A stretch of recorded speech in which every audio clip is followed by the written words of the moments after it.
एक घर में बर्थडे की पार्टी चल रही थी। पार्टी में घर के ही लोग जैसे माता पिता और उनकी बेटी का जन्मदिन था।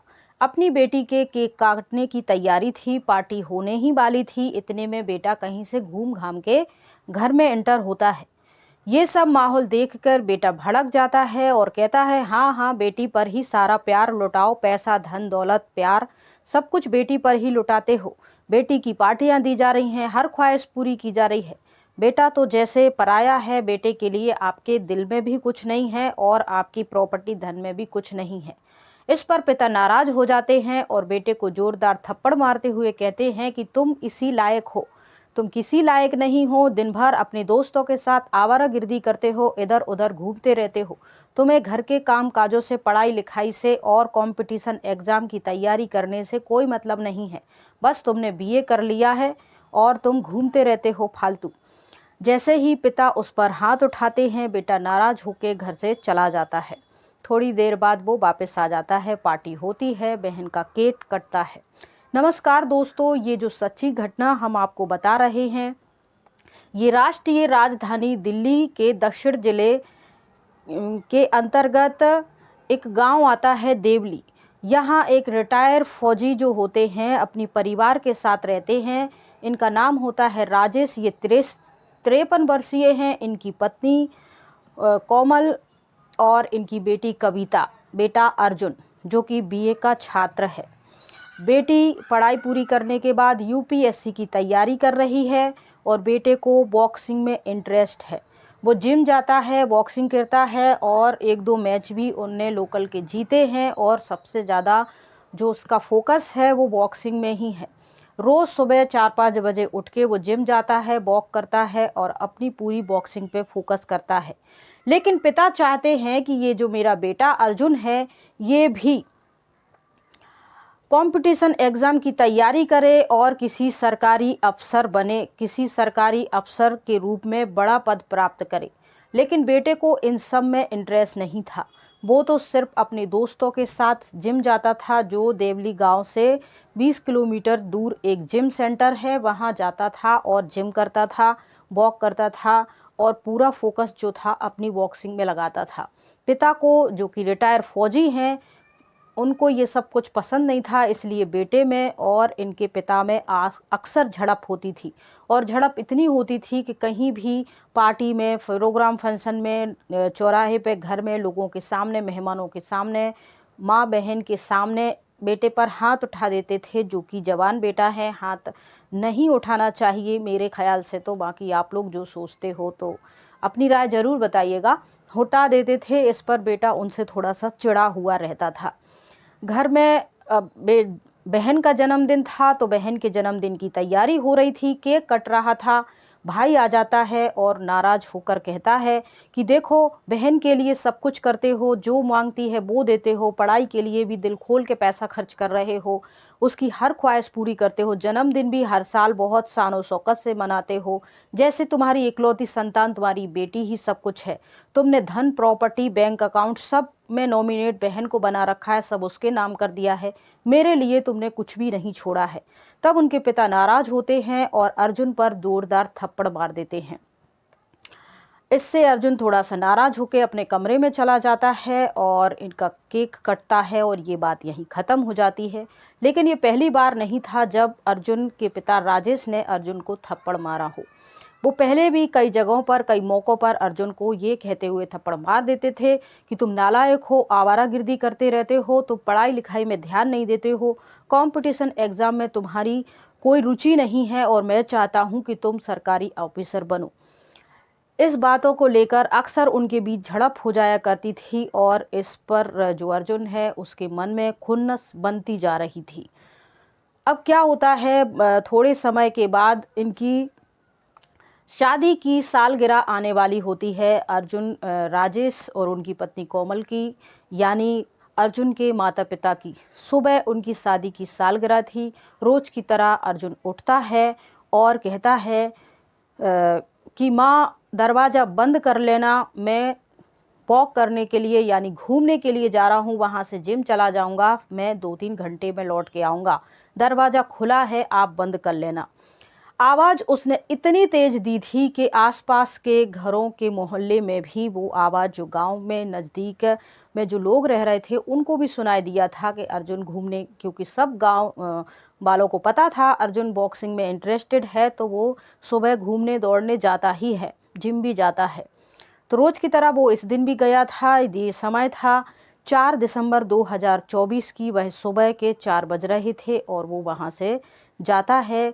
सुबह 6:30 बजे वो लौट के आता है और अंदर जाता है, और जैसे ही अर्जुन अंदर जाता है, सबसे पहले बरामदे में उसकी जो बहन बेसुध कम्बल ओढ़े पड़ी थी, उसमें से थोड़ा सा खून बहकर बाहर आ रहा था। जब वो कम्बल हटाता है तो बहन की गर्दन पर किसी धारदार हथियार से वार किया गया था, जिसमें गर्दन तो कट गई थी लेकिन थोड़ी सी लगी हुई थी। फिर वो अंदर जाता है, ऊपर पिता को देखता है, माँ को देखता है, तो सब लोग इसी तरह से मृत पाए गए थे वहाँ। अर्जुन ये सब देखकर डर जाता है और बहुत ज़ोर ज़ोर से रोना शुरू कर देता है। अर्जुन की आवाज़ और चिल्लाना सुनकर गांव वाले इकट्ठे हो जाते हैं और पुलिस को बुलाया जाता है।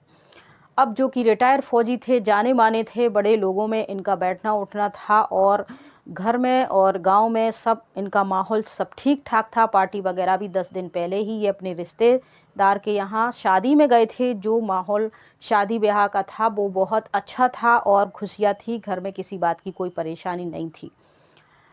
इसके बाद पुलिस आती है, एसएचओ आते हैं और फॉरेंसिक टीम वगैरह सब इसमें अधिकारी कई शामिल होते हैं, कांस्टेबल शामिल होते हैं, सिपाही होती है, कई महिलाएं होती हैं, और ये पूरी टीम गाड़ी भर के यहाँ आ जाती है और अपनी छानबीन शुरू करती है। सीसीटीवी फुटेज खंगाले जाते हैं तो देखा जाता है कि कुछ बुजुर्ग लोग गांव के ही हैं जो 2-4 टहल रहे हैं। घर के अंदर कोई भी ना आया है ना गया है। सुबह 4 बजे अर्जुन अपने मॉर्निंग वॉक के लिए निकला था डेली रूटीन के हिसाब से। उसके बाद घर में कोई एंटर नहीं हुआ है। सीसीटीवी फुटेज जो कि बाहर उनके लगे हुए थे उसमें साफ नज़र आ रहा था। इसके बाद खिड़की दरवाजे चेक किए जाते हैं, वो बिल्कुल रूटीन के हिसाब से बंद थे। अलमारी वगैरह भी चेक की जाती हैं जो एकदम से सही साठ सेट थी, उसमें से कोई चोरी की ऐसी कोई वारदात नहीं हुई थी कि चोर घुसे हों। और उनके आपस में अड़ोस पड़ोस में भी अच्छी खासी बनती थी, किसी के साथ कोई भी उनकी रंजिश नहीं थी। तो ये पूरी जब छानबीन हो जाती है, चेकिंग हो जाती है, फॉरेंसिक टीम चेक कर लेती है, पुलिस एसएचओ सब चेक करने के बाद फिर घूम फिर कर सुई अर्जुन के ऊपर आती है शक की। और फिर अर्जुन से पूछा जाता है, उसके हाथ में एक चोट का निशान था जो ताज़ा हुआ लग रहा था। उसमें से कोई कांस्टेबल की नज़र पड़ती है और कहते हैं, सबसे पहले तो तुम 2 बातों का जवाब दो कि तुम्हें ये चोट का निशान कैसे लगा, और दूसरी बात, तुम्हारे जाने से पहले और जाने के बाद घर में कोई आया गया नहीं है, कोई चोरी नहीं हुई है, सब सामान व्यवस्थित है, तो तुमने ही ये सारी घटनाक्रम को अंजाम दिया है। अब मुझे ये तो समझ में आ गया है कि तुमने ही ये सब कुछ किया है। अब सीधे से ये बता दो कि क्यों किया है। डायरेक्टली अर्जुन से ये पूछा जाता है, क्योंकि ऐसा कोई एंगल वहां नजर ही नहीं आया था जिस पर शक की सुई किसी दूसरे की तरफ घूमती हुई दिखाई दे। इसीलिए डायरेक्टली अर्जुन को बिठाकर अलग अलग तरीके से सवाल पूछे। जब चारों तरफ से सवाल, तो अर्जुन ने पहला जो बयान दिया वो अलग डिफरेंट था, दूसरा जो बयान दिया वो भी डिफरेंट था, तीसरा तो एक दूसरे जो वो बयान दे रहा था एक के बाद एक, वो एक दूसरे से मैच ही नहीं कर रहे थे। और वो हर बड़ाहट में सब कुछ कबूल कर लेता है कि हाँ ये सब कुछ मैंने ही किया है। तो उन्होंने पूछा कि तुमने ये सब क्यों किया है, हम यही तो जानना चाहते हैं। तो अर्जुन बताता है कि बचपन से लेकर आज तक मेरे पिता ने बहन को ही अहमियत दी है, बहन को ही पढ़ाया लिखाया, उसकी हर ख्वाहिश को पूरी किया है, और प्रॉपर्टी, घर, मकान और जो भी कैश सब कुछ बहन के नाम पे कर दिया है। मुझे वो कुछ भी नहीं समझते। चलो इन सब बातों से मुझे कोई दिक्कत नहीं थी, वो जो देना चाहे दे सकते थे, लेकिन वो बार बार मुझे बेइज्जत करते थे, जलील करते थे, और पिकनिक पार्टी प्रोग्राम पब्लिकली कहीं भी मुझे मारना शुरू कर देते थे। जिससे मेरी बहुत ही किरकिरी होती थी और मुझे बहुत इंसल्ट फील होती थी। मेरा इंटरेस्ट हमेशा बॉक्सिंग में रहा है, लेकिन वो मुझे हमेशा ऑफिसर बनने की सलाह देते थे, मुझ पे पढ़ाई का दबाव डालते थे, जिसमें मुझे बिल्कुल, मैं इन सब बातों से बिल्कुल भर चुका था, तंग आ चुका था। इसीलिए मैं 1 हफ्ते से ये सोच रहा था कि मैं इन सबको कैसे ठिकाने लगाऊं, कैसे हमेशा के लिए शांत करूं, क्योंकि जब भी मैं घर में होता था इन सब की चेचें चलती रहती थी और मैं सुनते सुनते बिल्कुल भर गया था और मैं चाहता था कि ये हमेशा के लिए शांत हो जाएं, कभी बोले नहीं। इसीलिए पिता की सर्विस के दौरान जो उन्हें चाकू दिया गया था अपनी सुरक्षा के लिए, या जो भी उनके लिए दिया गया था, मैंने वही चाकू लिया। मैं 1 हफ्ते से इन सब चीज़ों का प्लान बना रहा था, वही चाकू मैं लेता हूँ। पहले मैं जो बहन ग्राउंड में सो रही थी, मैं बहन के पास जाता हूँ और बहन जूडो कराटे जानती थी, तो अगर मैं उसे कोई भी मौका देता तो वो अपना बचाव कर लेती। मैंने अचानक से उसके कमरे में एंटर किया, वो भी उठ गई थी एक्सरसाइज के लिए। मैंने उसका मुंह दबाया और झट से गर्दन पर रख दिया चाकू और गर्दन रेत दी। इससे बहन मौके पर ही मर गई। उन्होंने बचाने की खुद को कोशिश का मैंने कोई मौका नहीं दिया। इसके बाद मैं माँ बाबूजी के कमरे में गया। माँ बाथरूम में नहा रही थी, पिताजी सो रहे थे। मैंने पिताजी को भी ऐसे ही किया और माँ जैसे ही बाथरूम से बाहर निकली, मैंने वो कुछ कहती, चिल्लाती, कुछ भी करती और मैंने इसी तरह मुंह दबा के उनको भी, इन तीनों को मैंने 10 मिनट के अंदर ही मौत के घाट उतार दिया।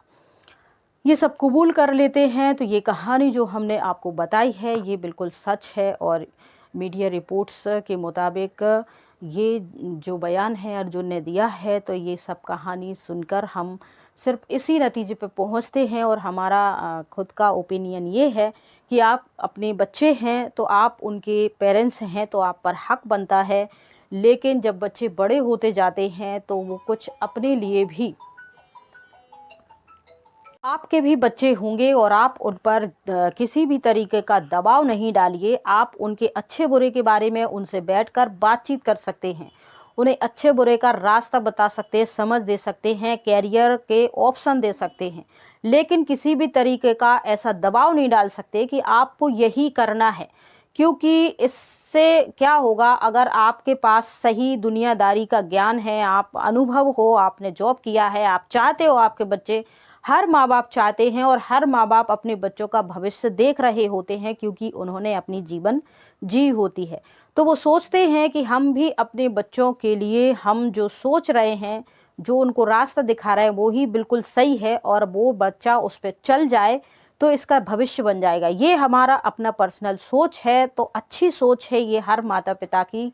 लेकिन आप भी तो सोचिए कि वो इस दुनिया में आया है, उसका भी अपना जीवन है, कुछ आज़ादी है, कुछ फ्रीडम है, वो उसके अपने कुछ सपने हैं, कुछ कैरियर बनाने की, कुछ अपनी कर्म विधि है उनकी, खुद वो चाहते हैं कि चलो हम भी अपना कुछ अलग से नाम मान कमाएं। तो उनका अगर खेल में रुचि है तो उसकी रुचि के हिसाब से भी आप उनको सपोर्ट कीजिए, हो सकता है वो उसमें भी कामयाब हो। और आप सिर्फ अपने बच्चों को कामयाब ही होना देखना चाहते हैं ना, तो उनकी रुचि का भी थोड़ा सा ध्यान रखिए और उसमें सपोर्ट कीजिए, वो उसमें भी सफल हो सकते हैं।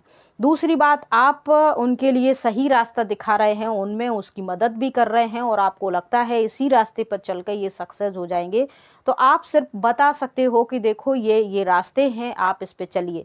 उन पे चलना या ना चलना उनके बच्चों का खुद का चुनाव होता है। अक्सर उस दौर में जब वो कॉलेज कर रहे होते हैं, कॉलेज में आ रहे होते हैं और 18-19 साल के, 20 साल के होते हैं, ऐसी स्थिति में आप अपने बच्चों को मदद कर सकते हो कैरियर चुनने में, स्ट्रगल करने में, उनको सही गाइडेंस में। और उन पर किसी प्रकार का ऐसा दबाव मत बनाइए कि जान मान का खतरा हो जाए या हानि हो जाए। सब सुरक्षित रहें। हमने तो अपनी पूरी ज़िंदगी जी ली, संघर्ष कर लिया, अब हमारे रिटायरमेंट का समय आ गया है, तो हम अपने बच्चों को सिर्फ गाइड ही कर सकते हैं। चलें उस रास्ते पे या ना चलें, ये उनका चुनाव है। किसी प्रकार का जोर ज़बरदस्ती करना, दबाव करना, बच्चों को जलील करना, उनकी फीलिंग्स को हर्ट करना, उनके सपनों को समझना नहीं और वो जो चीज़ में रुचि रखते हैं उनके साथ कोऑपरेट ना करके, उनकी मदद ना करके हम अपनी बच्चों के साथ किसी न कहीं कुछ जाति तो कर रहे हैं। या फिर अब हमारे जो बच्चे हैं, आज की युवा पीढ़ी है, अपने हिसाब से सोचते हैं, अपना अच्छा बुरा वो सोच समझ सकते हैं। तो थोड़ा-सा आप अपने बच्चों के साथ कोऑपरेट कीजिए, प्यार से उन्हें समझाइए, रास्ता दिखाइए, चलना या ना चलना उनके ऊपर है। और इस प्रकार से बार-बार दबाव मत डालिए, जलील मत कीजिए। इससे ये फ़ायदा होगा कि किसी भी प्रकार का जान का खतरा या कोई ऐसा नुकसान नहीं होगा जान-माल का, जो पूरा का पूरा परिवार ख़त्म हो जाए और बच्चों की जो बाकी की ज़िंदगी है, वो जेल में जाए। तो इन सब चीज़ों के बारे में भी आप थोड़ा-सा ध्यान रखिए, सोचिए, सावधान रहिए, सतर्क रहिए। जय हिंद, जय भारत।